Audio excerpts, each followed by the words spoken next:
Hello, everyone. Welcome to Shenanigans, or welcome back to Shenanigans. Either way, we're so happy to have you. Now, Sister Wives is finally back for, I guess you'd call it the second half of the season. I forget how many episodes are left, but supposedly there's 4 more and then 4 or 5 tell-all episodes. So got quite a bit left. So I guess we'll see what happens. But we just saw episode 21, and honestly, I wish I could say I'm surprised, but I'm not. I was hoping for more of a, I don't know, come back with a bang type episode, and it wasn't terrible, but at the same time, it felt kind of like how the rest of the season has been. Little tidbits of interesting information. Otherwise, it was just kind of nothing too exciting, but we've still got some things to discuss. So if you're interested, let's get started. So the episode starts with, I would say, a continuation from the last episode where Christine and David are still helping Janelle move to North Carolina. And then we get to hear Cody let us know that he and Robin are moving on and removing themselves from the toxicity, which is kind of ironic because aren't he and Robin kind of the toxic ones in the family? Um, moving on from themselves. Anyways, he also tells us that he has not seen Mary since he helped her move to Utah. And so it looks like Janelle is moving in with Maddie and Caleb for a while until they get their farm going and get her house going. Christine says that she hopes Janelle finds somebody, which, I mean, this might just be me, but I know Christine means well, but I wish she would kind of back off a little bit on helping, well, not so much helping, but hoping that Janelle finds a man. I mean, she just recently was done with Cody. Other than saying she would live plural marriage again, she hasn't said she wants to date anybody. So it's like, Christine should calm down with that a little bit. But anyways, then she tells us that she felt like Robin had better furniture and decorations in their houses and felt that she got left with the scraps. And Robin, of course, says you shouldn't use a scoreboard to compare. And it's like, that's easy for you to say when you were probably getting all the best stuff, even though, in my opinion, her furniture was quite ugly. I don't know what was up with those tall Dr. Seuss chairs, but anywho, Cody calls it more of a cloak of charity, and that's something you should do for the people you love. Yeah, that didn't make sense to me, but Christine is telling David that Cody liked makeup and, good appearances and whatnot, and she tells him a story about how they had all gone camping as a family, and she and Janelle were busting their butts cooking the food for the family and then cleaning up. And Robin was more focused on doing her hair and makeup and making her girls look dolled up and whatnot. And Robin, of course, instead of being like, oh, maybe I should have done that, she blames it on the fact that she was pregnant and throwing up behind the tent and decided to get up and do her makeup, which, first of all, why are you worried about your makeup when if you're feeling that sick, like she said, on her hands and knees throwing up? Makeup would be the last thing on your mind, I would think. And yeah, of course, has to make it sound like, oh, it's not my fault, I was sick. But yeah, again, how long did it take her to do her makeup if in the time that she's doing her makeup, Christine and Janelle cooked for how many kids were there at the time and all the adults and then cleaned up? Like, how much makeup was she putting on? And Robin adds that there was unfair fighting, name calling, and distrust, and says that's a big reason why the family fell apart. I thought that was interesting because this whole time she's been acting like she has no idea why the family fell apart and doesn't know where they went wrong. But now all of a sudden she's naming all these reasons for why the family split up. And then Janelle tells us that she is officially a North Carolina resident, and her only ties in Flagstaff are Gabe Savannah and that godforsaken Coyote Pass property. And Mary is talking to Jen, and Jen says something about an email regarding an order from my sister wife's closet, something we haven't heard in a while. But then Mary says that she as well got an email from a customer, and she sent the email to Robin because the person was asking if they could get their money back or get whatever item they ordered. And what's so strange is Robin is saying she put the business on hold, but the cart is not disabled. So sometimes people can sneak orders in and it's on pause right now. It, I need someone to make that make sense because how do you? So she's well aware that the business is on hold if she hasn't been doing it for how many years? It's been a long time. She's aware that the cart is not disabled and people are still putting in orders, yet she hasn't done anything about it. And she even mentions that Mary will get notifications about if there's an order in too. So, for one, she's obviously aware the cart's not disabled. So, why not take 5 minutes and go in and disable the cart? Not only that, when an order comes in, what is she? So she's just ignoring them? Are people paying? Like, where's the money going? If she's still collecting this money from customers and not sending their product, is that something that starts with an F and rhymes with broad? I I don't know. What do you guys think about that? But yeah, why is she not disabling the cart? And why is she saying it? People are sneaking in orders. Like she's making it sound like they're going on the site and somehow stealing stuff or something. I don't know. But again, why is she can't take accountability for anything, even her business, because she calls it her business, even though she used to call it the family business. But yeah, I don't understand that at all. And Mary is telling us and Jen that she's trying to move on, but she's now questioning her relationship with Robin and why she was ghosted so often during COVID. And of course, Robin blames it on COVID, having, what'd she say, 5 kids at home all the time. And then once COVID kind of died down, she said that Mary was traveling a lot. And so their schedules just didn't line up. And it's like, you've got to be kidding me, Robin. You're acting like you needed to do something extravagant with Mary. Like, why didn't you ever go to lunch or invite her over to have the kids hang out in the yard while you guys talk? Like, I don't understand this woman at all. But what I thought was interesting too was Jen said that she doesn't think it was intentional manipulation by Robin. And I don't necessarily disagree, but I guess I kind of do because I think Robin was intentional when she would manipulate Mary into staying.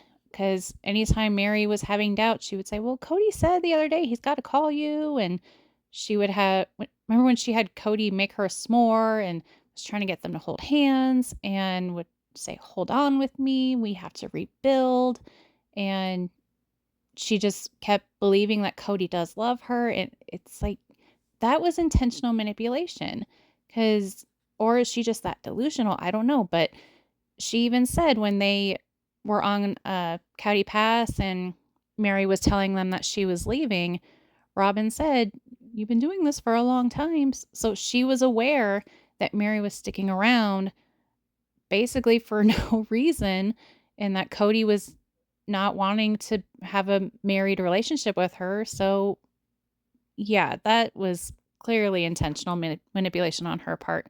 But she also thinks that Robin was just kind of Cody's shiny new toy, and it maybe didn't start that way, but became that way regarding ghosting Mary and whatnot.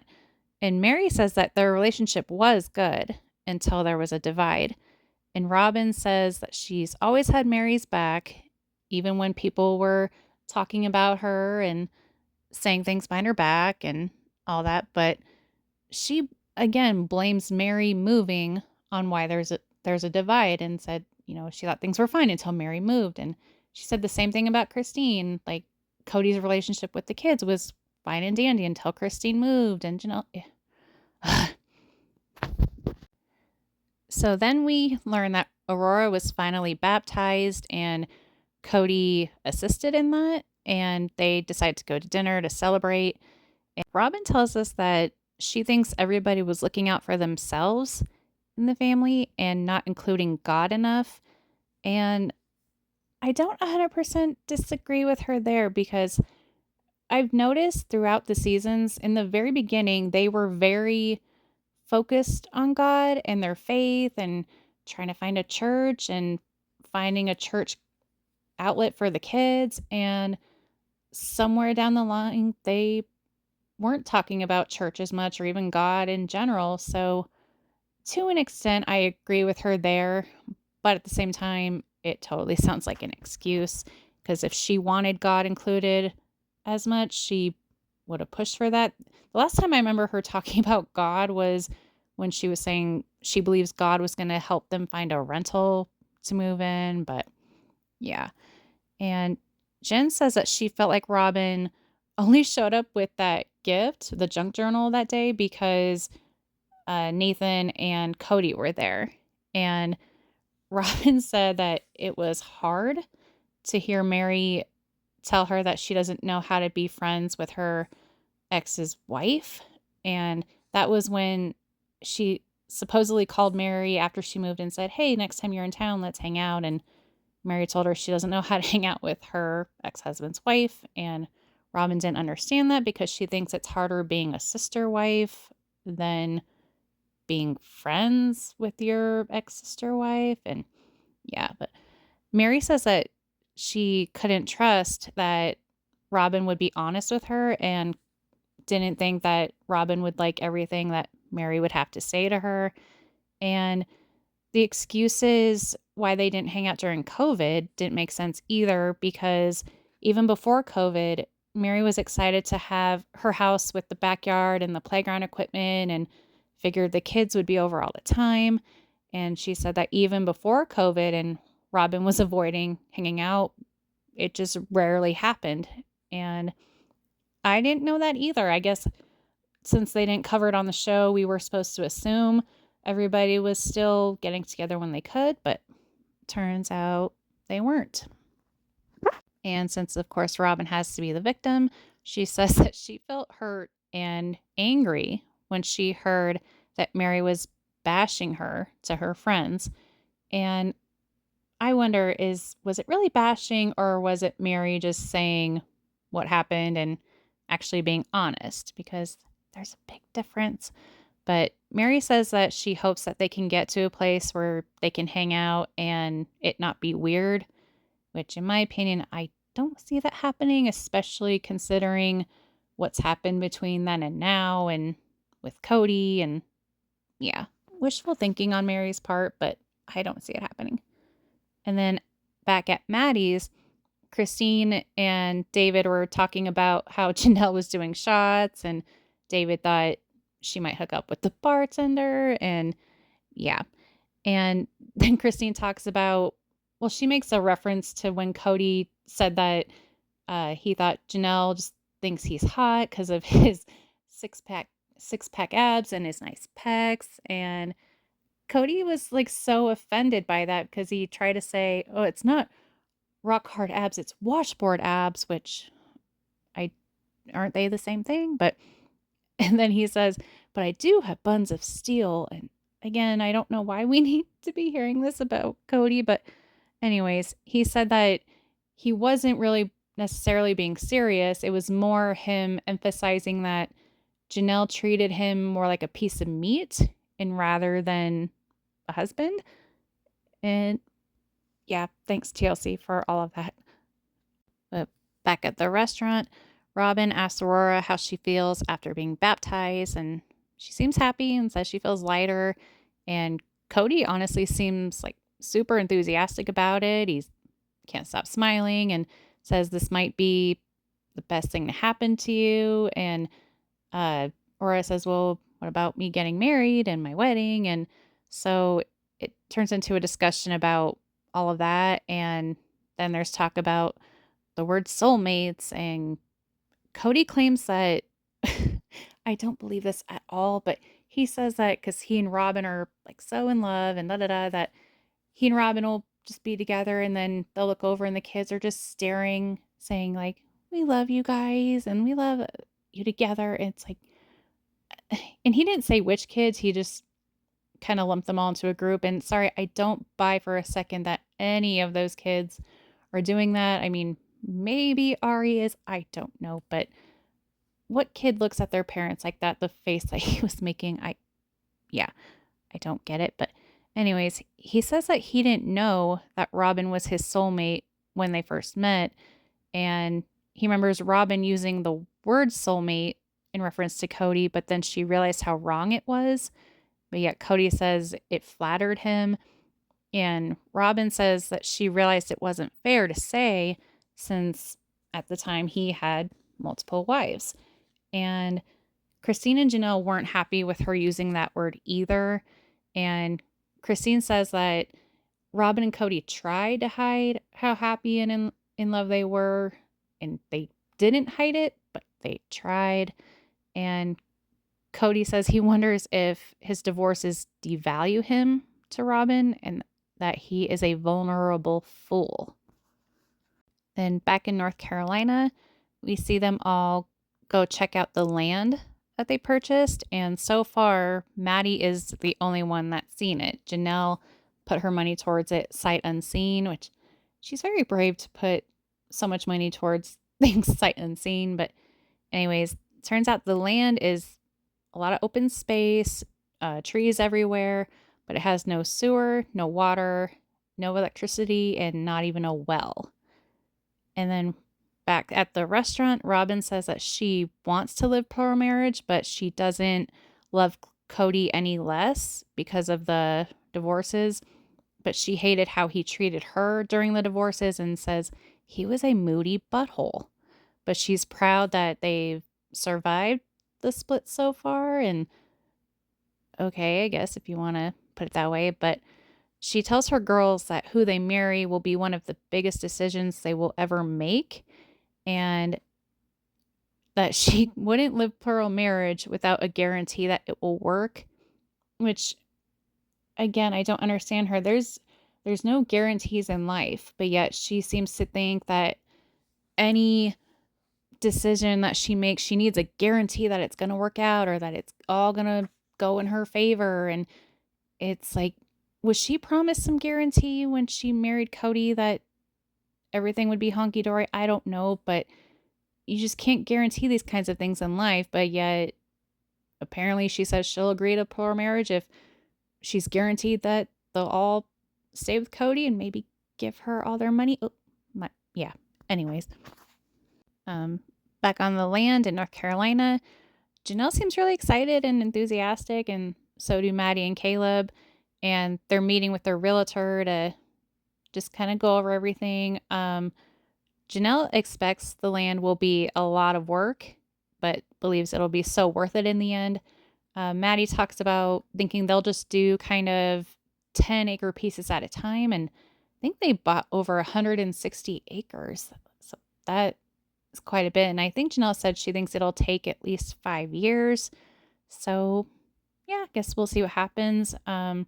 Currently, it looks like they're having a lot of red tape to go through with permits and all that in North Carolina, and it's becoming a little bit of a vegetable garden at the moment, but they're blogging and keeping us all up to date on it. So yeah, we'll see what happens there.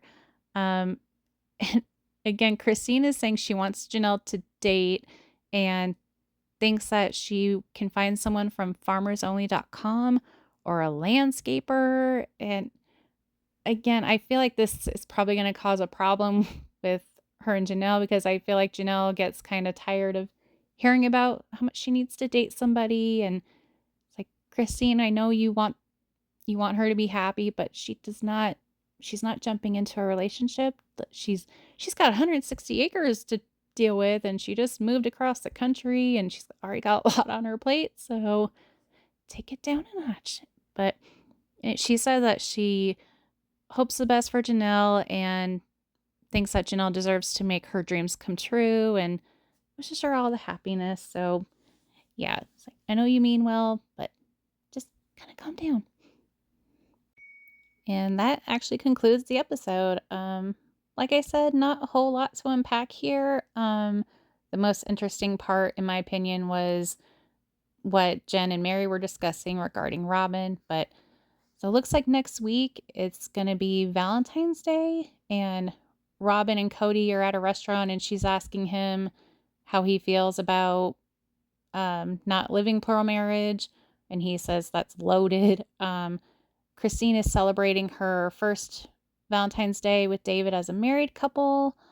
Um, yeah, hopefully there's something interesting there too. At this point, we're getting close to a year behind, and uh, Mary and Janelle will also be on Coyote Pass discussing what they're gonna do. And yeah, I'm so over Coyote Pass at this point. But anyways, yeah, what did you guys think of the episode? Did you think it was boring? Did you think it was interesting? Did you think it was, what did you think? What are your thoughts on what Mary was discussing about Robin?